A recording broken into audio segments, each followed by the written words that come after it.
Sri Tripurarahasyam MahatmyaKhandam, Chapter 3.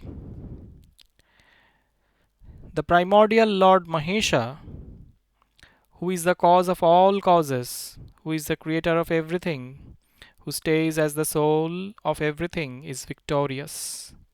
Dattatreya, the great sage, who is an incarnation of Sri Vishnu, who is fond of his devotees, who travels secretly in this world, is prosperous. Born from the fire generating wood named Jamadagni, Parasurama, the great fire unto the wood named Kshatriya, and who is the dispeller of the dark inner ignorance of his devotees, is prosperous. Thus praying, the Guru Sumedha, seated on the banks of the pond with golden lotuses, wrote in 36 days the Tripurarahasyam, containing the essence of the Tantra of Bhagavati, which is everlasting, with aspects of detachment and devotion in three portions, viz. Mahatmya, Kriya, and Gnana. This Tripurarahasyam, containing many wonderful stories, alleviates the sins of its reader, destroys the distress of its listener, creates self-knowledge in its inquirer, grants liberation, imbibes devotion to Tripura in its worshipper, brings forth auspiciousness on the onlooker. It grants erudition when well written, grants desires when worshipped. Where the story and glory of Sri Devi Tripura, which is abundant with knowledge, detachment, and devotion, which is listened to by Narada and others, is sung, what is not achievable? It is like a wish-yielding gem, Chintamani. At that juncture, the greatest among divine seers, Narada, reached there, playing on his attractive Vallaki or Veena, with his mind soaked in bliss. Even Sumedha, seeing Narada, quickly stood up with a smile and spoke with folded hands after worshipping him with water, sit, and so on.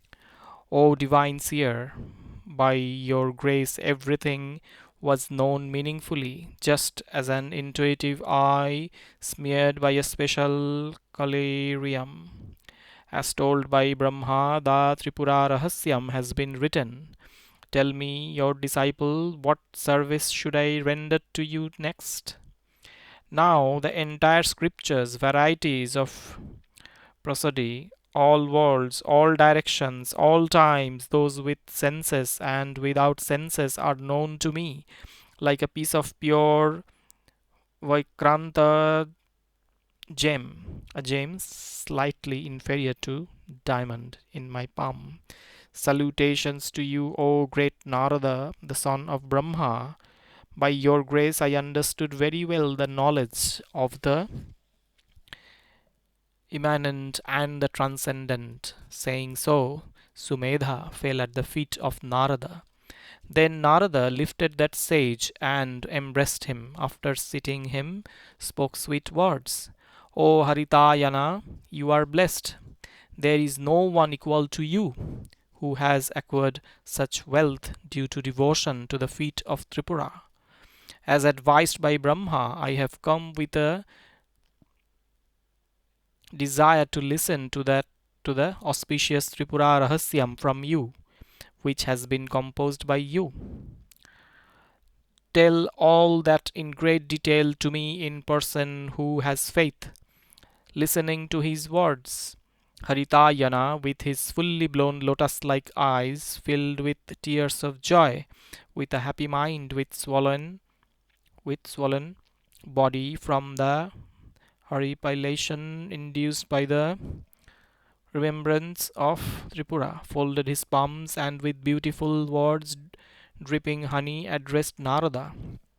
O great sage, O son of Brahma, by your grace alone this text has been composed. Knowing everything, you wish to listen to it from me, your disciple. It is the natural tendency of great good beings. It is the natural tendency of great good beings.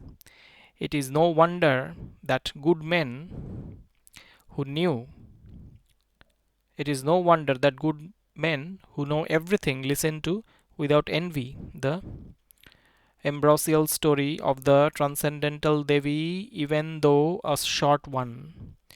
Grapefruit will be the same whether placed in an earthen pot or a gem studded jar. The natural sweet taste of it will never change with the container. Placing your order on my head and remembering the instructions of Brahma, I will tell you the most wonderful, extremely ambrosial Tripurarahasya in the form of a dialogue between you and me. Listen to it with concentration. There was the son of Brahma, the glorious sage Bhrigu, praised by a host of sages. His son was Chavana, who was verily like Brahma on earth. Sukanya was given in wedding by her father to this great person owing to his conduct. Chavana conquered Indra and gave the sacrificial Soma offerings to the Ashwini gods. He begot a son named Richika, who was great and equal to Chavana. Gadhi, with the desire of having a son, gave his daughter to Richika. Pleased by her service, Richika gave a boon to his wife. She desired a warrior brother as well as a Brahmin son. Then the valorous Richika prepared two puddings by his heroic and Brahminical strength and offered them along with oblations to fire god at the time of Pumsavana, the time of bearing a male baby. That great person gave one to his wife and another to her mother. Then the wife of the king Gadhi, by a wrong understanding that the pudding of her daughter was superior, ate it secretly by deceiving her. Knowing this, the sage spoke thus: O auspicious lady, what did you do? You have spoiled the plan. You have been cheated by your mother because of exchanging the pudding. O auspicious lady, you will beget a kingly son, equal to the destroyer of death. Your brother will be really of the nature of Brahma. God only should save the situation. Hearing those terrible words, that noble lady with sorrow repeatedly prayed to her husband, duly bowing before him, O Brahman, excuse my mistake and be kind to me. I am the wife of a peace loving Brahmin. Let not such a son be born. Be graceful to me. Hearing her, the great one told her, O good lady, listen to me. That infallible pudding prepared with the power of mantra cannot go waste. Now listen to my words. Your son will be a peaceful person. He is valiant. Son will be born of the aspect of Vishnu and will destroy the entire warrior clan. Even though born as a Brahmin, he will possess heroic might. Listening to the words of Bhrigu, she was perturbed. After some time, the devoted lady delivered a son named Jamadagni. This Brahmin boy was peaceful, possessed Vedic knowledge, and was of pure conduct. Later, from him, through Renuka, was born the mighty, auspicious eyed Parasurama, who was like a son unto the midst of Kshatriyas. Once being angry about the killing of his father, he propitiated Lord Shankara and obtained from him the invincible axe and bow. Going round the earth 21 times with the anger of the killing of his father, he vowed to eradicate the warrior clan. Taking the divine axe, the destroyer of the warrior clan made the earth empty of the warriors and handed over the entire earth to Kashyapa. Then he conquered the land near the western sea with his power and retired from the killing of warriors at the request of the sages.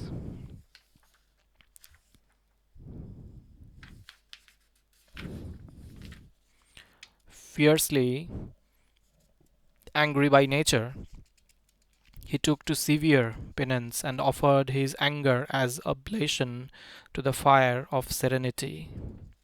Thus, all valuable words were conquered by this great person. After quite a long time, the truthful, valiant Parasurama incarnated with his greatness as Sri Rama to kill Ravana. Sri Rama twanged the bow of Shankara that was placed in the court of the king of Mithila and wedded Sita.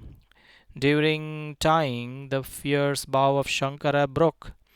That wonderful act of Sri Rama was universally appreciated.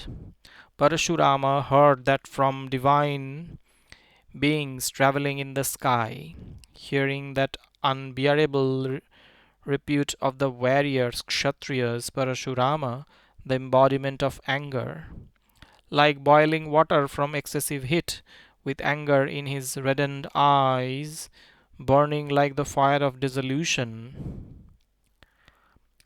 looked as if burning the universe. Let it be so. I will today subdue the pride of the warrior community. Saying so, he moved out of his abode with the axe on the right shoulder and the Vaishnava bow on his left. Seeing Parashurama wrapped in anger, the gods and sages said, once again he will empty the earth of Kshatriyas. By his immense anger, the earth trembled severely, the sun got dim, the sky was filled with dust, the seas broke the shores as if it was the time for final destruction. Setting out thus from his abode, he met on the way Raghukula Rama, who was returning along with his army after getting married. O Rama of Kshatra clan, imbued with valor, you are stupid. You have done a prohibited act thinking that you are powerful. Did you not know till today that I am Yama unto the race of warriors? Without knowing the existence of Parashurama, you have committed an error from arrogance. Even now, the edge of my axe that kills warriors is not blunt. You will suffer punishment for your act today. After a long time, my axe will indeed be satiated today with the warm blood of your severed head. The wicked should not be pardoned. Similarly, a disease ignored on its onset will eventually bring death like a snake fed with milk. How can even a calm person bear the insult to the Guru, the teacher, which is like a burn in the food by fire? More so, a mighty person like me. Even when I am alive, the bow of my Guru, the dweller on the Kailas mountain, has been humiliated by a young inferior Kshatriya. Alas, the time has changed now, patience will be of no avail. As Parashurama was speaking thus, the lotus-eyed Sri Rama prostrated before him and worshipped him. Sri Rama, with folded palms, calmly requested to be pardoned. He humbly requested to be excused. But when the Brahmin did not excuse him and began abusing him even more, Sri Rama, with eyes red with anger, said thus, O Parashurama, since you are a Brahmin, I should become. The weapons of Raghus are blunt in respect of Brahmins. May you sever my head with your axe if it pleases you. Brahmins and cows are venerable to us who are born in Raghu dynasty. As Sri Rama was saying so, Parashurama blazed like the sacrificial fire sprinkled with water during oblations with ghee. Then he addressed Sri Rama, the son of Raghu Kuladas. O wicked one, you are a shameless inferior Kshatriya. You are taking me to be an ordinary Brahmin. How come you are not aware that I am the death unto the clan of warriors? Then the excellent among Raghu said, I know you are the son of Renuka. I am not like the kings killed by you, a Brahmin, and I am not standing before you like your mother. Discard either your Brahminhood or your warriorship at once. As Sri Rama was speaking thus, Parasurama, uttering words of despise with anger, quickly gave to Sri Rama the Vaishnava bow which he was holding in his hand. Again, with great anger, he addressed Rama thus: Your boasting is futile. You broke the worn out bow of Shiva by good fortune. Tie the string to this Vaishnava bow and stand boldly in front of me. Then you will shed your arrogance in a combat with me. Hearing the words thus spoken, Sri Rama took the great Vaishnava bow and sportively tied its string in half a minute. Then, placing a sharp arrow from his quiver and drawing the string up to his ears, Raghava demonstrated his valor to Parasurama and spoke angrily. O Parasurama, tell me quickly where this unfailing arrow should fall. You have to be left out since you are a Brahmin born to Bhargava. Because of your relation with Vishwamitra, you are my guru, even if you are a heinous criminal. Show the target for this great arrow, which is unfailing in ending your life, and quickly return alive. Hearing the words of Raghava and seeing his wonderful valor, Bhargava, realizing him to be actually the superhuman eternal absolute self, praising him, fell prostrate and spoke. I know you as the transcendent self beyond the causal concept, who is born as a human being to enact the protection of the universe. O Raghava, I shall offer the entire array of my merits acquired through several performances of austerities as a target to your arrow and save myself. Then Rama discharged the fierce arrow, saying, Be it so. Then he addressed Bhargava, the Brahmin, thus: O Bhargava Rama, my salutations to you. Pardon me for my angry words. A Brahmin is always my guru. Listening to his words, Bhargava, filled with shame, went back after offering circumambulatory obeisance to Sri Rama. End of the third chapter of the Mahatmya Khandam of Sri Tripura Rahasyam.